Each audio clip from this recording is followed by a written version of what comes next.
जय जिनेंद्र दोस्तों, आप सभी को नव वर्ष की बहुत सारी शुभकामनाएं। 2025 का आज पहला दिन है दोस्तों, और 2025 में ग्रहों की क्या स्थिति रहेगी, सूर्योदय के समय यानी सनराइज के समय ग्रहों की स्थिति अनुसार हमारी आने वाली घटनाएं भी प्रमुख रूप से हमारे जीवन में विचरण करेंगी। तो हम एक दृष्टि डालते हैं दोस्तों 2025 में ग्रहों की स्थिति के बारे में। आप बोर्ड के माध्यम से ध्यान से देखेंगे दोस्तों 2025 में ग्रहों की स्थिति क्या है। जब हम सुबह सूर्य उदय होगा 7 बजे के बाद, तब हमारा धनु लगन उदय होगा और सूर्य लगन में ही बैठा है। चंद्रमा मकर राशि में होगा, बुधवार का दिन होगा, उत्तराषाढ़ा नक्षत्र होगा, शुक्र और शनि तीसरे घर में होंगे, चौथे घर में राहु होगा, 10वें घर में केतु होगा, गुरु छठे घर में होगा और मंगल 8वें घर में होगा।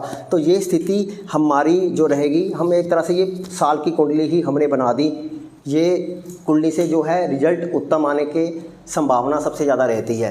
तो दोस्तों धनु लगन के लगन में सूर्य भाग्य भाव का बैठना बहुत बढ़िया योग बना रहा है, तो ये स्थिति बहुत अच्छा है। लेकिन यहाँ पर हमें एक चीज़ और देखनी है कि जो सूर्य है वो तो लगन में बैठ गया, जिस कारण हमारा जो राज सिंहासन है वो मजबूत हो गया, यानी हमारी गवर्नमेंट की सत्ता जो है यहाँ पे मजबूत हो गई। लेकिन यहाँ पर चंद्रमा दूसरे घर में है और यहाँ पर मकर राशि में प्लूटो की स्थिति भी है।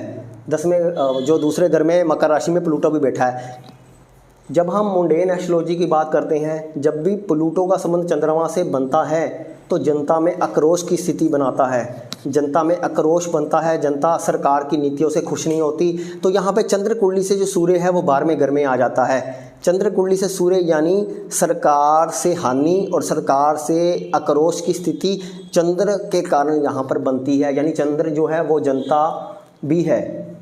तो एक बहुत बड़ा समुदाय सरकार से अपनी जो है खुश नहीं होगा या फिर उनसे एग्री नहीं करेगा। यहाँ पर एक स्थिति यहाँ पर भी खराबी के हालात बनाती है। और यहाँ पर जो केतु है जो 10th हाउस में बैठा हुआ है, ये भी कहीं ना कहीं जो हमारा कर्म क्षेत्र है पूरे ओवरऑल वो प्रभावित होगा केतु के कारण, क्योंकि केतु जो है एक ब्रेक का कारण करता है, ब्लॉकेज देता है, यानी कर्म में हानि करता है। तो इसका मतलब है कि हमारे पूरे ओवरऑल जो अर्थव्यवस्था में केतु रुकावट पैदा करेगा, केतु परेशानी पैदा करेगा और जितने रोजगार के अवसर हैं उसमें दिक्कतें पैदा करेगा, नौकरियों में भी दिक्कत पैदा करेगा, रिसेशन की प्रॉब्लम कर सकता है। तो ये सब चीज़ें यहाँ पर रहेंगी। तो दोस्तों यहाँ पर जो लग्नेश है छठे घर में है।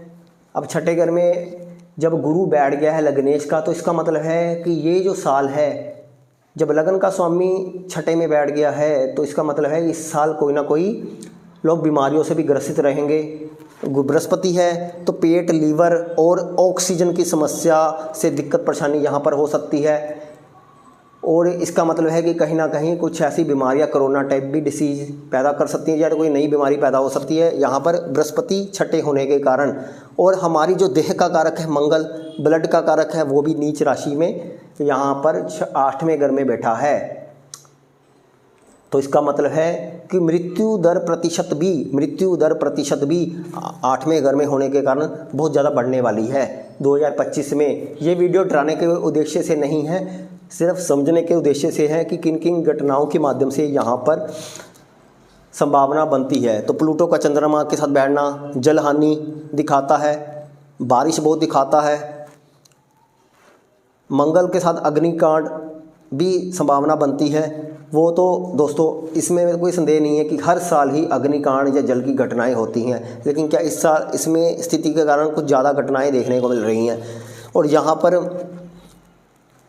क्योंकि सूर्य लगन में बैठा है और केंद्र में सिर्फ राहु केतु बैठे हैं, केंद्र में कोई और ग्रह नहीं बैठा, तो राहु केतु सूर्य को प्रभावित करेंगे। केंद्रीय प्रभाव के कारण सरकार विचलित रहेगी और सरकार का कुछ उल्टफेर भी हो सकता है, कुछ ऐसे इलेक्शन के माध्यम से भी देखने को मिल सकता है या कोई सत्ता परिवर्तन बड़ा हो सकता है और कोई बड़े नेता की मृत्यु का संकेत मिलता है, क्योंकि सूर्य जो है एक बहुत बड़ा लीडर भी दिखाई देता है। कोई भी हो वहाँ राहु केतु के माध्यम से उनको दिक्कत परेशानी रहेगी। तो ये सब घटनाएं भी देखने को मिलती है। शुक्र शनि के कारण लोगों का जो है लिविंग स्टैंडर्ड को बढ़ेगा, क्योंकि शुक्र शनि मिलते हैं तो पैसे की व्यवस्था भी बहुत अच्छी होती है इंसान का। तो पैसे की व्यवस्था भी लोगों की अच्छी रहेगी। आईटी सेक्टर में कुछ बढ़िया डेवलपमेंट देखने को मिल सकती है। और लेकिन यहाँ पर हमें एक चीज़ और समझनी है कि उस दिन का जो शासन ग्रह है वो कहीं ना कहीं वो है बुध ग्रह भी है।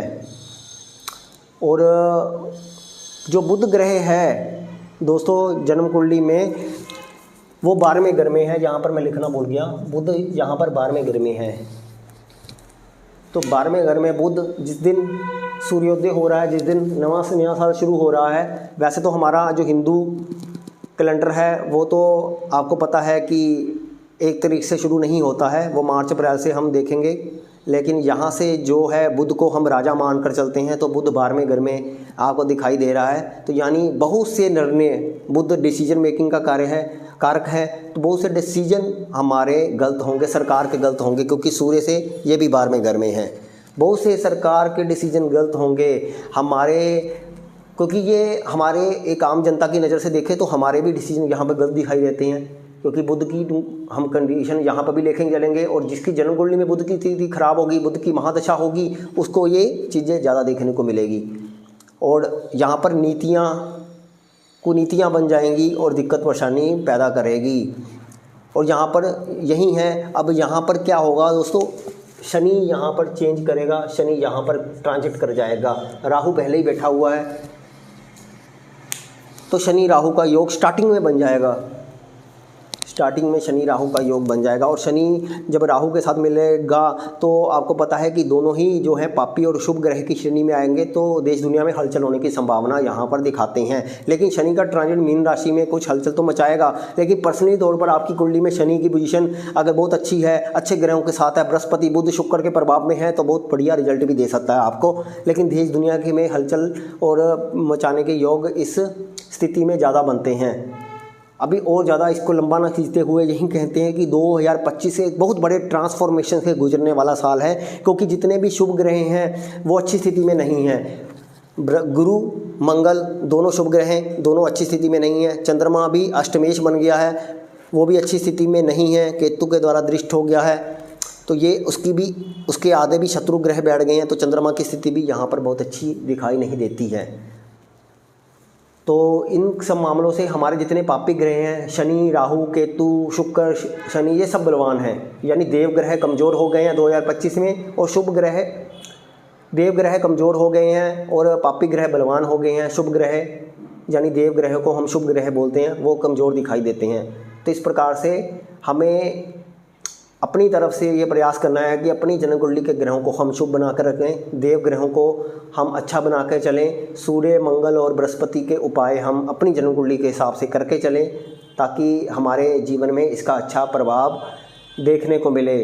तो इस जन्म कुंडली के माध्यम से अगर मैं एक रेमेडी आपको देना चाहूँ तो मैं सभी के लिए एक ही रेमेडी देने की बात करूँगा। जिसको स्वास्थ्य से संबंधित दिक्कत हो या अन्य संबंधी मामलों में दिक्कत हो, तो आप बरगद के पेड़ की पूजा करें। बरगद पेड़ पे आप जल चढ़ाएं, उसमें थोड़ा सा दूध डाल सकते हैं और कच्ची मिट्टी का तिलक कर